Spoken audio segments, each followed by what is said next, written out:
ঢাকা সহ ৭ বিভাগ পর্যন্ত দক্ষিণ পশ্চিম মৌসুমী বায়ু অগ্রসর হয়েছে। এর ফলে সারা দেশেই ঝড় বৃষ্টি হতে পারে। এতে কমতে পারে তাপমাত্রা বলে জানিয়েছে আবহাওয়া অফিস।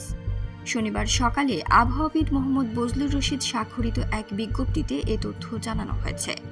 এতে বলা হয়েছে, লঘু চাপের বাড়তি অংশ ভারতের পশ্চিমবঙ্গ থেকে বাংলাদেশের দক্ষিণ পশ্চিমাঞ্চল হয়ে উত্তর পশ্চিম বঙ্গোপসাগর পর্যন্ত বিস্তৃত রয়েছে।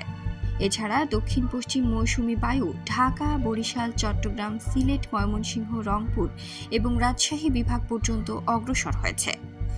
দক্ষিণ পশ্চিম মৌসুমী বায়ু আরও অগ্রসর হওয়ার জন্য পরিস্থিতি অনুকূল রয়েছে। এ অবস্থায় শনিবার সকাল ৯টা থেকে পরবর্তী ৭২ ঘণ্টা দেশের সব বিভাগে অস্থায়ীভাবে দমকা হাওয়া সহ হালকা থেকে মাঝারি ধরনের বৃষ্টি অথবা বজ্রসহ বৃষ্টি হতে পারে। বাজারের বেস্ট ইলেকট্রনিক্স, পারফেক্ট ইলেকট্রনিক্স। আমাদের রয়েছে LED television, ceiling fan, table fan, Blender, pressure cooker, electronics পণ্য। বিশ্বমানের কিচেন অ্যাপ্লায়েন্সেস এখন পারফেক্ট ইলেকট্রনিক্সের। সেই সঙ্গে দেশের কোথাও কোথাও মাঝারি ধরনের ভারী বর্ষণ হতে পারে।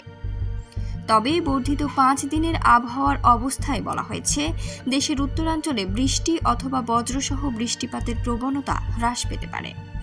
এদিকে পটুয়াখালীর খেপুপাড়ায় শুক্রবার দেশের সর্বোচ্চ 35.5 ডিগ্রি সেলসিয়াস তাপমাত্রা ছিল। আজ নীলফামারীর ডিমলায় দেশের সর্বনিম্ন 24.5 ডিগ্রি সেলসিয়াস তাপমাত্রা রেকর্ড করা হয়েছে। আবহাওয়া অফিস বলছে, সারা দেশে শনিবার দিনের তাপমাত্রা সামান্য কমতে পারে এবং রাতে প্রায় অপরিবর্তিত থাকতে পারে। এছাড়া রোববার দিন ও রাতের তাপমাত্রা কমতে পারে 1 থেকে 2 ডিগ্রি সেলসিয়াস। পরদিন সোমবার তাপমাত্রা আরও কমতে পারে।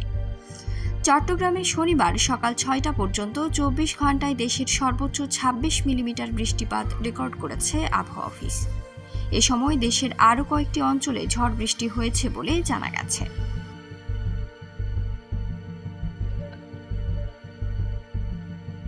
প্রিয় দর্শক, আজকের মতো এ পর্যন্ত। সবার আগে সকল খবর পেতে ভিজিট করুন নিউজ টিভি বাংলা ওয়েবসাইট। সেই সাথে চোখ রাখুন নিউজ টিভি বাংলা ফেসবুক পেজে।